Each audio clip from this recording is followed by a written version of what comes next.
for $70 for that offertory. for this offertory.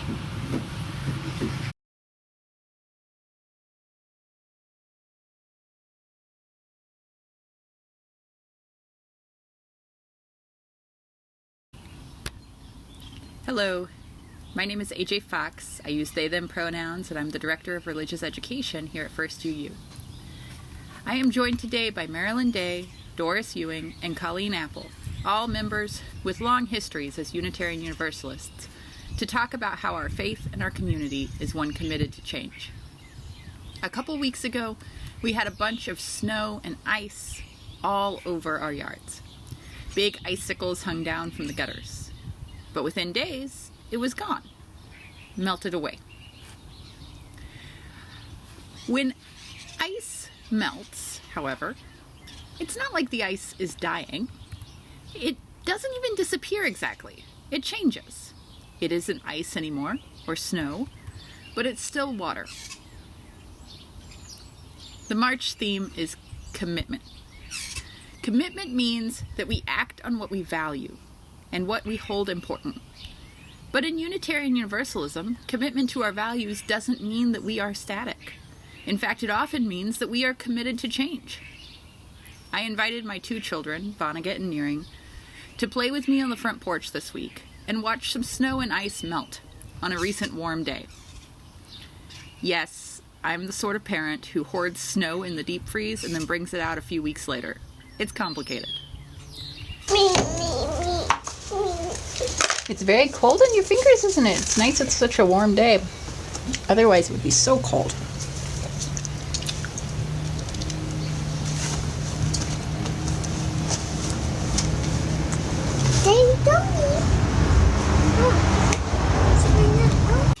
As we played with the ice, we talked about the water cycle. Water is always changing and shifting forms. Snow and ice melt into water, which often finds its way into groundwater, creeks, rivers, oceans. From there, it evaporates into the atmosphere, where it becomes rain or snow all over again.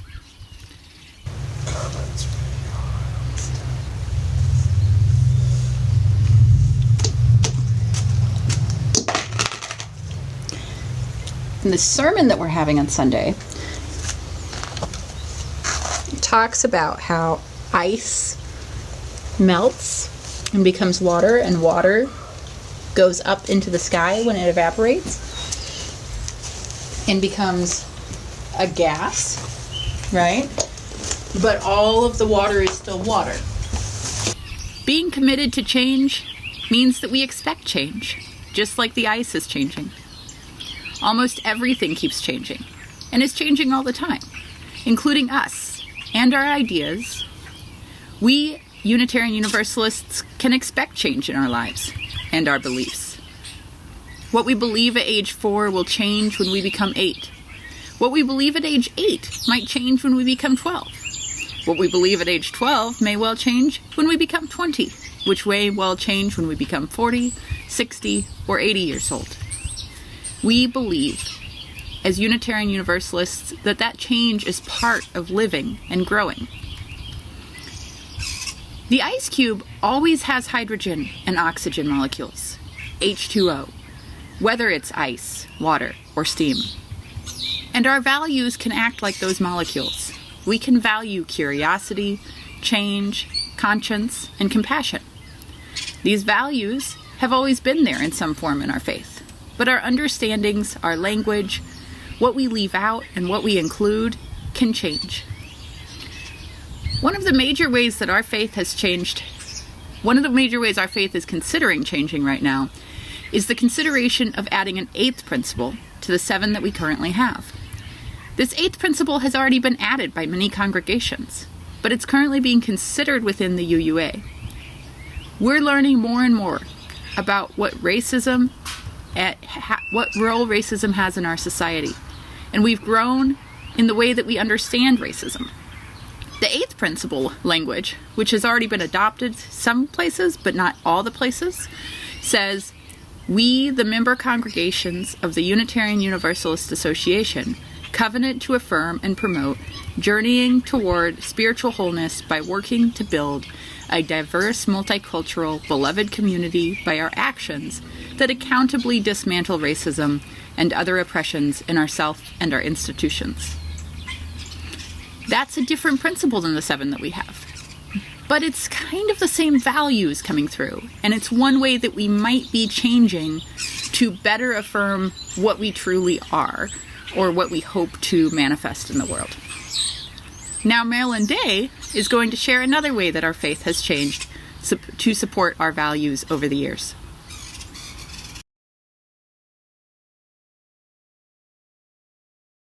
UUs are committed to change. Think about it. Studying about the history of the faith of Unitarian Universalism directly points to change and commitment. As we discussed and learned about our world, we changed our perspectives and adjusted our principles. Clearly, when the Unitarians and Universalists joined as one group, the principles were scrutinized and adjusted. Up until the 1980s, the language of the second source of our principles pointed to the language of words and deeds of prophetic men. To change this language, the process involved study commissions, reading at 2 General Assembly meetings, and discussion in congregations. There was a fight to not only include women, but to place women before men in the statement. No further amendments to the second source were voted on by UUA members until 2017. As Kenny Wiley reported in the UU World immediately following General Assembly that year, the process was not a fight, but skipped the study commissions and went straight to a vote. It was smooth, as there were no speakers at the con mic, only at the pro mic. Marcus Fogliano, a Black UU young adult from Peoria, Illinois, whose pronouns are they, them, called the vote invigorating and affirming. This change in language is getting at the heart of gender identity and inviting folks of different identities in our space and in our faith, Fogliano said immediately following the vote. They became a UU minister. The new language was and continues to be words and deeds of prophetic people. Our understanding of our world is changing constantly, and our faith keeps us with being unafraid to change our language and actions. A favorite pastor of mine once said that we haven't truly experienced something unless it changed us in some way. Perhaps that is true of Unitarian Universalism. To experience it, to commit to it, is to change.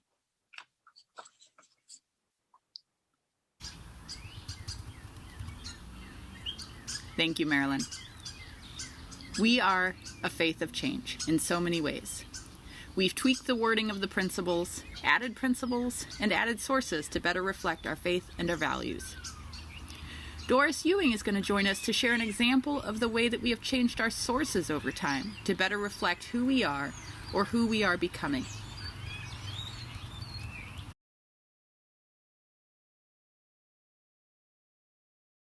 We added the 6th source in 1987, spiritual teachings of earth-centered traditions which celebrate the sacred circle of life and instruct us to live in harmony with the rhythms of nature. Before that, we didn't understand how important these earth-centered traditions were to our spiritual lives. Women who were exploring their spirituality were the ones who introduced this change. We are all one people, one planet, sharing a common destiny. Earth Mother calls upon us to protect our environment and to honor the sacred web of interdependence of which we are all a part. And if we go further back, we see how our understanding has changed too. One of the older principles from 1961, when Unitarianism and Universalism were merged, said to encourage cooperation with men of good will in every land. The compassion was there. The values might have been there, right? The atoms and even the molecules might have been there. But we today wouldn't see that as inclusive language. The word men was supposed to include everyone, but it really didn't. So now we might use the word humankind or people. Our world has changed since then. Our board president, Colleen Apple, was kind enough to share a few thoughts on how this kind of change has manifested in our own congregation.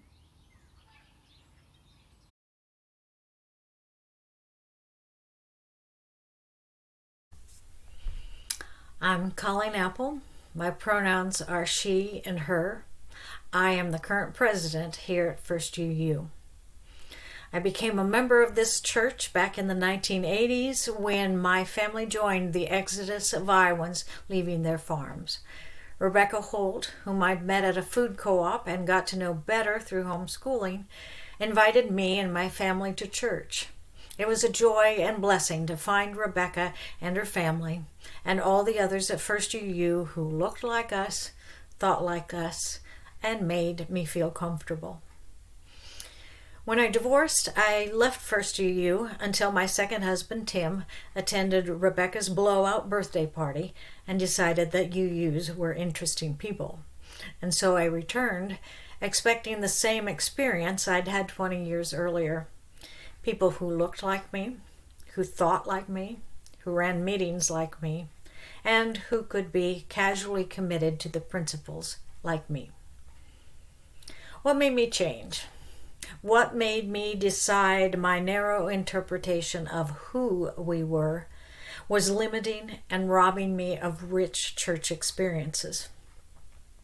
AJ, our director of religious education, and Emily, our music director, told me that if I would attend events at other UU churches, my vision would expand. When I signed up to join other UUs at facilitator training for OWL, Our Whole Lives, in Lawrence, Kansas, AJ reminded me that I would be changed by the experience. They were right. I saw church work done by a broad spectrum of humans, which prepared me to pay attention to Monica and Suzanne, who said we should work harder to welcome people of color, to Doris and Ruth, who said we should work harder to cross dividing lines between old and young, to Pastoral Care, who leads the way in crossing economic divides, and to a minister and social action committee who move us from charity to solidarity. The list is long of people to thank for being insistent until I heard, until I could say, I get it. As president, I am uniquely situated to observe the changes that are happening here at First UU. The way we are becoming outward-facing and actively engaged in the lives of our members and the wider community is cause for celebration. Would you like to experience the wider world of possibilities?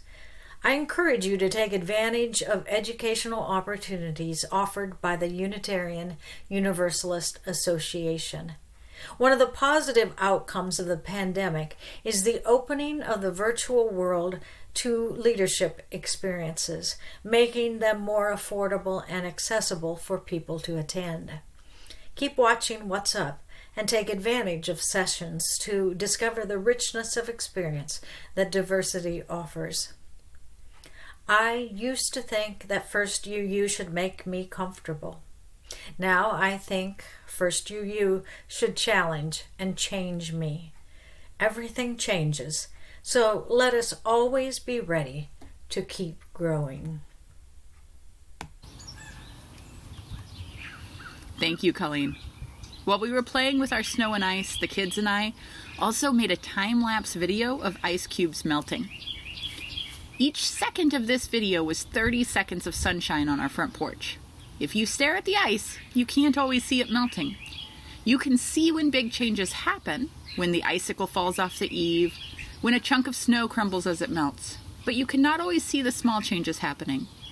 But those changes are happening all the time. They're happening in our congregation, they're happening in our faith, and they're happening in our world. I wanted to share that ice cube melting video with you.